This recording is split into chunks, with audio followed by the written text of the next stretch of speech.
Welcome to Donmar TV News Channel. Magandang hapon po sa inyong lahat. It's 1 o'clock in the afternoon here in the Philippines and it's Sunday today. At meron akong balita na may ipapakita akong video sa inyo.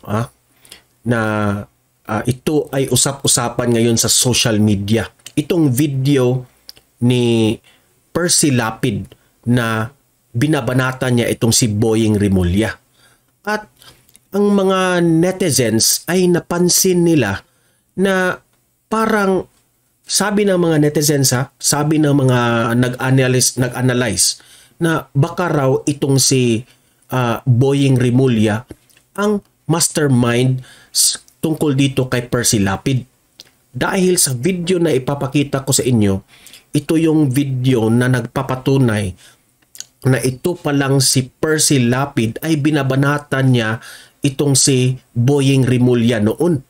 Okay? So, posible na may galit itong si Boying Rimulya, DOJ Rimulya, kay Percy Lapid. Kaya sabi ng mga netizens, baka itong si DOJ Rimulya ang mastermind sa nangyari kay Percy Lapid. Na itong si Boying Rimulya ay sugod ng sugod na ang mastermind raw ay si General Bantag.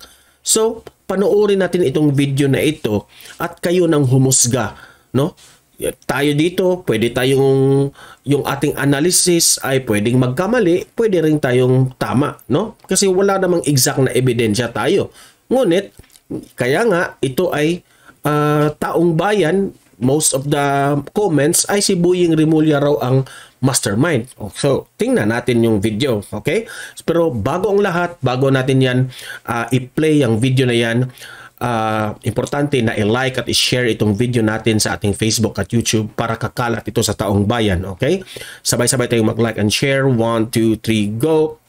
Okay, thank you very much. And also, please consider na i-subscribe itong Donmar TV sa ating Facebook at YouTube para lagi kayong updated sa mga balita na kagaya nito. Okay? Sabay-sabay tayong mag-follow and subscribe. 1, 2, 3, go! Thank you very much. Ipapakita ko itong video na ito na binabanatan ni Percy Lapid itong si DOJ Rimulya noon. Okay? So, let's play the video. Okay. Pagbastos ka. Yan. Pagmarahas ka. Akala mo ka kung sino ka magpapaporma. By the way guys, itong video na ito ay almost 1 hour ito sa programa ni Percy Lapid. Ngunit, kinat lang natin itong portion na ito na binabanatan itong si DOJ Rimulya. Ito ay lumang video ni Percy Lapid na kumakalat ngayon na marami ang nagko-comment na binabanatan pala ito niyang si Boying Rimulya. Abuso mo ang kapangyarihan mo. Pwede kang kasuhan ng paglabag sa 6713. Tama ang sinasabi ni John Vic Rimulya. Hindi man natin alam kung anong motibo kung may motibo. That is beside the point. Ang totoo, ako hindi ko pa alam kung ano ang ikinagagalit dito kay Percy Lapid kay Boying Rimulya. Pero binabanata niya ito, okay? So makinig tayo kung ano ang pulot dulo ng ikinagalit ni Percy Lapid kay Boying Rimulya. Ito lang ikaw Boying Rimulya. Kung may utak ka talaga, kung talagang matalino ka, hindi mo sasalaulain. So, para sa akin imposible naman na hindi alam ni Boying Rimulya na binabanatan siya kay Percy Lapid, di ba? So, ang tanong ngayon, may galit ba itong si Boying Rimulya kay Percy Lapid? Na posibleng maiugnay rin siya sa isa sa mga pwedeng dahilan dito kay Percy Lapid. Yan ang haka-haka ngayon. No? Hindi natin alam. Hindi ako nasasabi niyan. Mga taong bayan na nagko-comment. Una, pangalan ng tatay mo. Di ba? Madadamay sa ginagawa mo. Pati mga kapatid mo, madadamay dahil sa'yo. Dahil hindi ka nag-iisip. Anong Grabe pala makapagbanat itong si Percy Lapid, guys, ano? Kaya kaya nga may nangyari sa kanya kasi ano pala siya magbanat. Grabe talaga, no?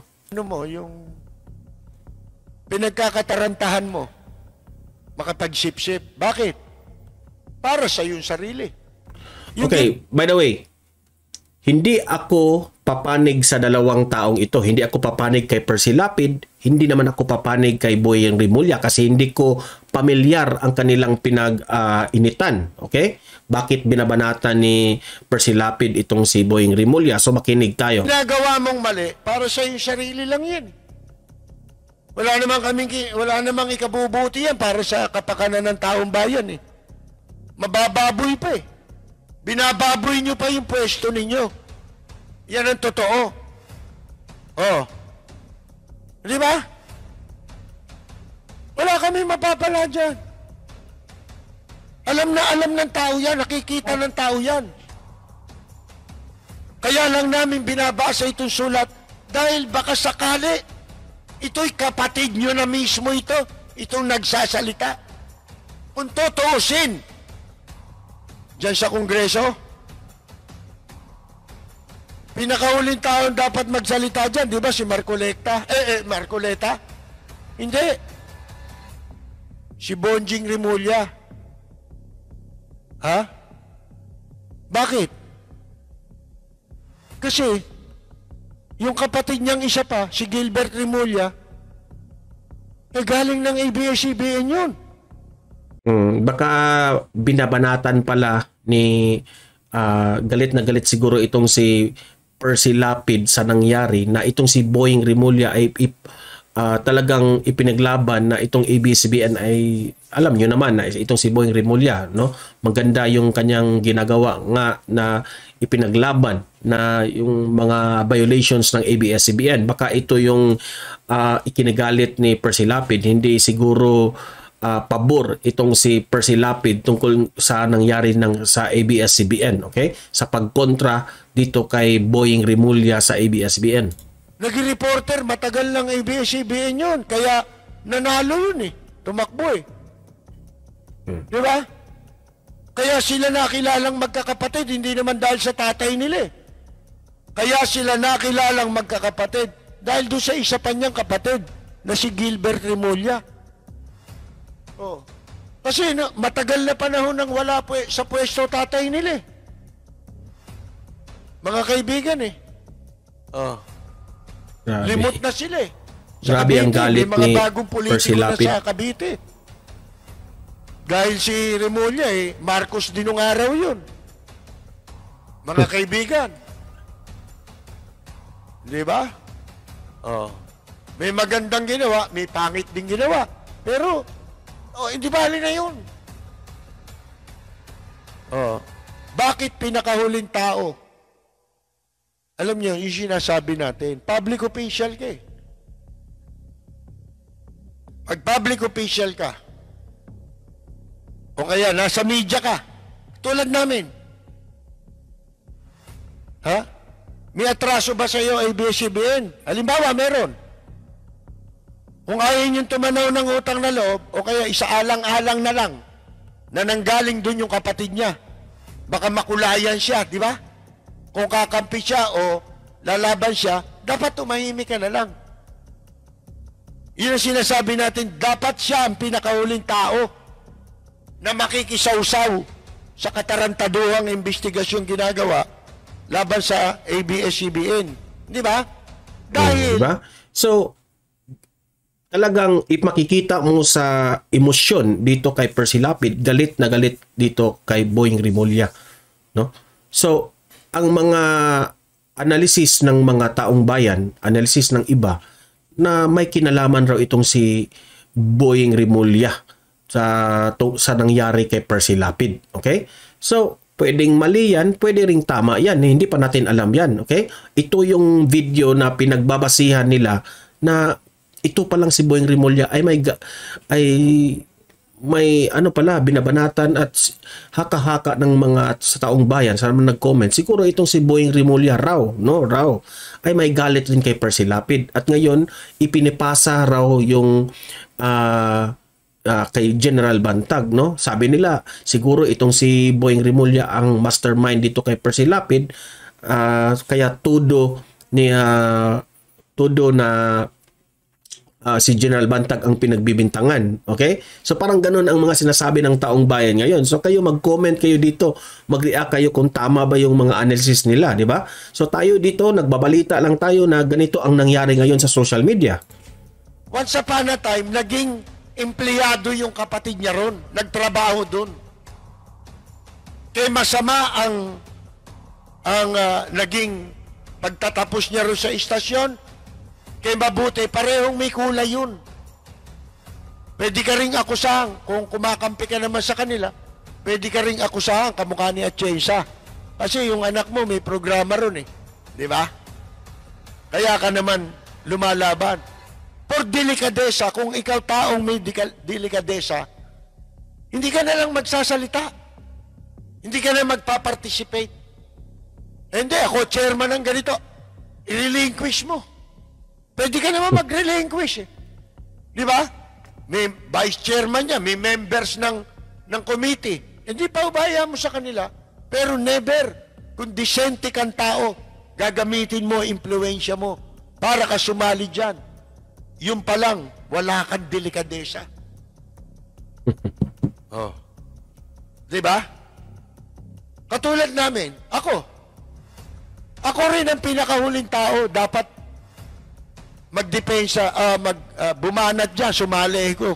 Ha? Grabing bumanat itong si Percy Lapid pala, guys. Para lang makagante ko. Ba't ako gagamitin ko? Pero maraming nagsasabi na ito ay dilawan raw itong si Percy Lapid, no? Hindi ito kumampi kay sa mga DDS, hindi ito kumampi kay former President Duterte. Puno para gumanti dyan. May atraso sa akin yan, baka kala ninyo. Hindi man indirect, ha? Indirect. At bukod dyan, asar ako sa ibang tao dyan. Nakala mo kung sinong mayayabang. Pero hindi yun ang issue, eh. Ang panggigipit, hindi dapat ginagawa kahit sa kanino. Kasi lumaki ako na hinubog kami sa sa mga aral sa banal na kasulatan simula pagkabata namin. Yung paghihiganti, hindi namin iniisip yan. Okay. So magre-react tayo dito. Okay? Na kaya nga ako, no, hindi ako makapag-judge, no. Wala akong right na ako vlogger tayo, pero wala akong right para mag-judge na masasabi nating itong si DOJ Rimulya, SOJ Rimulya, ang mastermind dito kay Percy Lapid. Dahil nga tinitira ito noon kay Percy Lapid. Diba? So yan ang kumakalat ngayon sa social media, na meron palang video na binabanhatan itong si SOJ Rimulya. So ang analysis nila, baka itong si SOJ Rimulya ang kaya binibintangan niya itong si General Bantag para maging malinis siya kasi siya raw ang mastermind. So maniniwala ba kayo? So kayong taong bayan, saan kayo maniniwala? Mismo ako as a vlogger, hindi ako makapag-judge dito, pero kayo mag-comment, mag-react kayo. Saan kayo maari ba, posible ba na itong si SOJ Rimulya, DOJ Rimulya, ang mastermind sa pangyayari kay Percy Lapid? Tama ba? Maaari ba? Okay? Kayo nang humusga. Hindi ako siguro makapag papanig kay Percy Lapid sa mga sinasabi niya kay DOJ Rimulya, kasi noon sa nangyari sa ABS-CBN ay tayo naman ay sumuporta kay Boying Rimulya noon, no? Dahil nga sa mga violations dito ng ABS-CBN. Pero dito naman kay Percy Lapid sa kanyang bagbanat niya kay Remulla, sa kanila na yon. Kung itong si Remulla ba ay may galit kay Percy Lapid, yan ang tanong natin na di natin malaman. Analysis yan, no? So ang tanong ngayon, pwede bang kasuhan rin pwede bang maging suspect rin itong si SOG Remulla kasi binabanatan pala itong ni Percy Lapid noon. Okay? Mag-comment, mag-react kayo kung anong masasabi nyo sa video na yon. Okay? So guys, i-like at i-share itong video na ito para kakalat ito sa taong bayan. Marami ang makarinig sa ating balita.